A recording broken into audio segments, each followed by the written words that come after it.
Viral, Ito Sumardi mengatakan Ibtu Rudiana sudah dinonaktifkan dari Kapolsek Kapetakan dan tidak harus dicopot dari Satuan Polri. Saya langsung melanjutkan ke Pak Ito. Pak Ito, perlukah kemudian Mabes Polri menonaktifkan dulu jabatan Ibtu Rudiana sebagai Kapolsek agar kemudian penyelidikan ini berjalan lebih lancar, Pak Ito?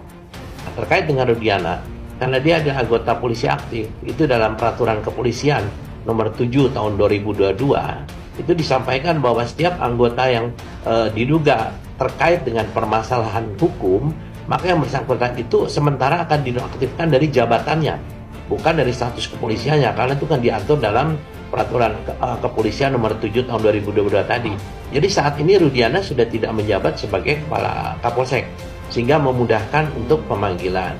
Tadi ada yang menarik adalah, nah itulah tadi apa yang disampaikan Pak Ito Sumardi ya Lur. Katanya Pak Rudiana itu sudah dinonaktifkan dari jabatannya sebagai Kapolsek Kapetakan. Nah ada yang percaya Lur, tapi kok belum ada konferensi pers terbuka ya terkait informasi tersebut. Nah bila mana ada anggota Polri yang diduga melanggar hukum ya Lur, itu tidak harus dicopot dari Satuan Polri, tapi harus dinonaktifkan dari jabatan yang dia miliki. Piye Lur menurutmu? Tolong tulis di kolom komentar ya. Percayakah kalau Ibtu Rudiana sudah dinonaktifkan sebagai Kapolsek Kapetakan? Ibtu Rudiana sudah dicopot atau dinonaktifkan sementara dari jabatannya. Kemudian juga sudah ada pertemuan dengan Kapolri. Ini mungkin bisa diklarifikasi dari Bang Pitra, apa yang didalami saat itu? Wah ini, Pitra ini. Pertama terkait dengan pengajarannya Rudiana. Bukan kapasitas saya untuk menjawab itu karena ada Bitkum yang mendampingi beliau tentunya. Alah, lo nggak dikasih tahu paling. Kuasa hukum di bagian eksternal saja. Nah, jadi kalau memang terkait dengan internal, silakan Mbak berkoordinasi dengan Bitkum, karena itu bukan kewenangan saya untuk membicarakan internal seperti itu.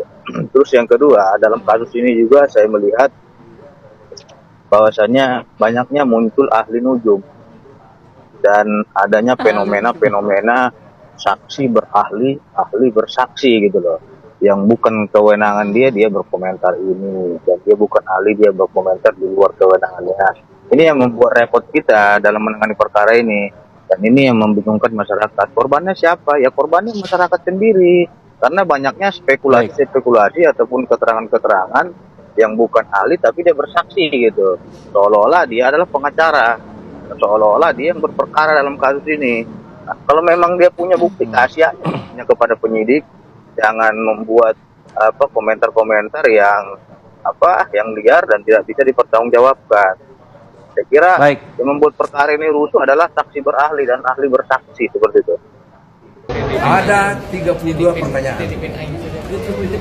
Yang paling penting pertanyaannya adalah, satu, apakah benar Saka mengetahui kejadian itu? Dia tidak tahu. Yang kedua, apakah benar keterangan Dede dan Aib yang menyatakan dia melihat buru-buruan untuk melempar dan kemudian menuduh Saka Tatal dan 7 orang terpidana itu? Saka mengatakan tidak benar. Keterangan Aib dan Dede bohong. Nah, sehingga dengan demikian ke-7 orang yang dihukum sekarang dan dia sudah menjalani juga tidak ada yang benar. Nah, selanjutnya itu dijelaskan. Jadi kan keterangan Dede dan Aib itu hanya ada di dalam BAP yang menyatakan seolah-olah pada tanggal 27 Agustus 2016 Dede dan Aib itu mengetahui adanya kejar-kejaran korban Vina dan Eki dikejar oleh rombongan yang sekarang menjadi terpidana. Dinyatakan oleh Saka dalam pemeriksaan tadi tidak pernah tahu masalah itu. Karena apa?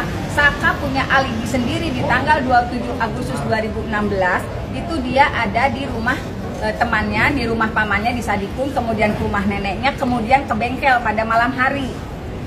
Jadi akibat keterangan Dede dan Aib yang menyatakan melihat ada kejar-kejaran dan termasuk diantaranya Saka Tatal, itu membuat 7 terpidana yang diancam hukuman seumur hidup dan Saka 8 tahun itu divonis tinggi, divonis sangat luar biasa. Padahal Dede dan Aib tidak pernah hadir di persidangan, hanya dibacakan lewat BAP.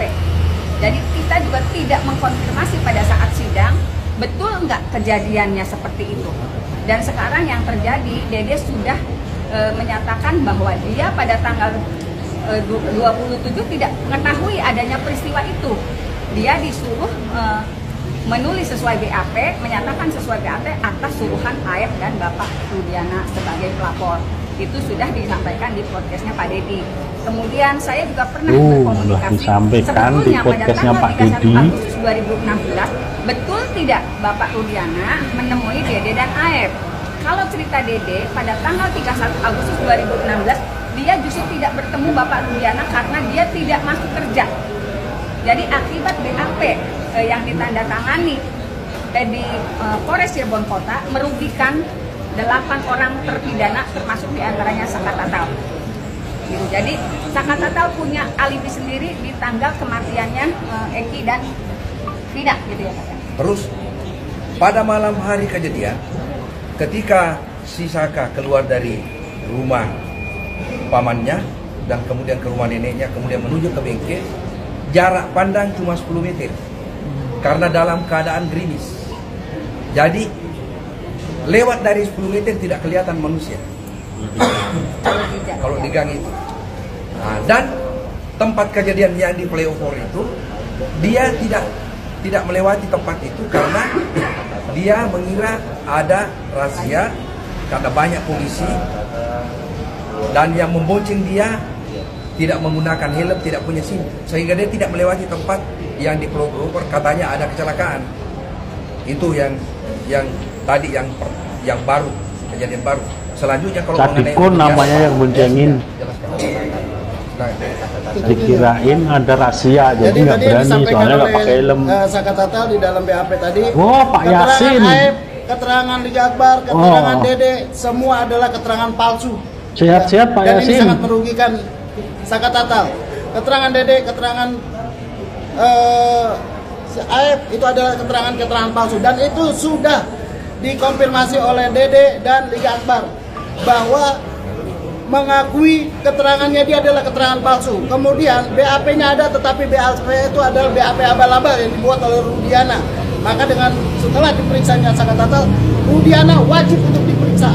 Dia berhentikan tanpa dengan hormat, dan dia harus bertanggung jawab kepada klien kami karena sudah membuat suatu peradilan yang peradilan sesat. Ya. Jadi hari ini setelah Saka Tatal diperiksa, kita minta supaya Kapolri lebih tegas lagi, Kadipropam lebih tegas lagi, Kadipropam Jawa Barat juga harus lebih tegas lagi terhadap ulahnya orang yang bernama Rudiana dan para begundal-begundalnya yang memeriksa Saka Tatal dan 7 orang dan begundal-begundalnya di penjara. Dan mereka adalah orang-orang yang tidak perlu bertanggung jawab atas perbuatan yang tidak pernah dilakukannya.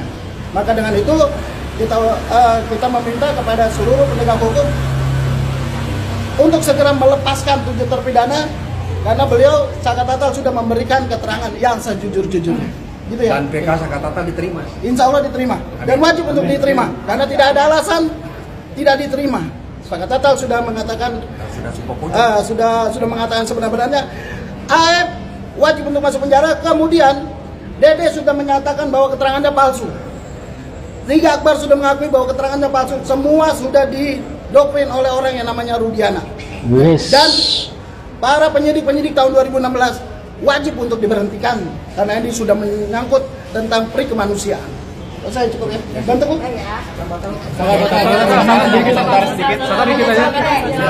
Dikit aja untuk sementara no komen. Udah. Terima kasih ya. Dikit aja Bu. Sampai dia yang diduga dilakukan oleh Ibu Rudiana. Penganiayaan oleh Rudiana, penganiayaan yang dilakukan oleh Ibu Rudiana dan CS begundal-begundalnya itu sudah terbukti dan sudah diterangkan oleh kawan-kawan yang ada di 7 terpidana dan Saka Tatal. Terima kasih ya. Sudah nyata sekali dan jelas sekali bahwa Eki Vina Cirebon ini adalah bukan pembunuhan dan pemerkosaan.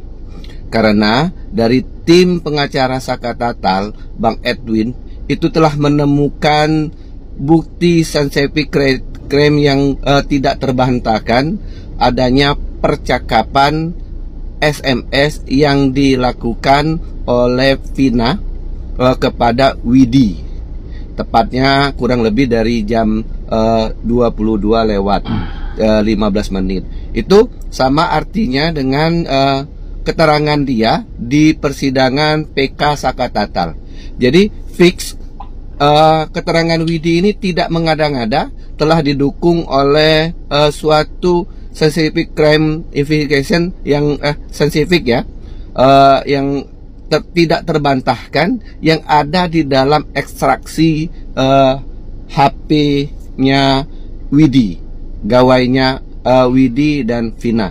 Jadi benar sekali ini adalah berarti terjadi percakapan di jam-jam tersebut. Sedangkan menurut dari BAP yang ada, jam 22 itu telah terjadi pemerkosaan, sedang tergantungnya perkosaan. Jadi itu tidak nyambung sekali. Dan yang paling benarnya itu adalah masih adanya komunikasi antara Vina dengan Widi. Jadi jelas sudah bahwa ini bukanlah suatu kasus pembunuhan, tapi kasus kecelakaan tunggal. Nah, sekarang kita tinggal menunggu lagi apa bukti konkret keseriusan dari pemegang jabatan yang ada, bahwa untuk mengklarifikasi ini, untuk menyatakan apakah mesti terpidana yang dibebaskan dulu, apa mesti dilanjutkan PK, atau bagaimana caranya bahwa memang ini benar-benar mendapatkan suatu keadilan, tidak menunggu waktu yang lama lagi. Oke netizen, jadilah netizen yang cerdas. Kita kawal dan pantau terus, jangan sampai ini lengah, jangan sampai keadilan ini hilang di negeri Indonesia tercinta ini. Oke?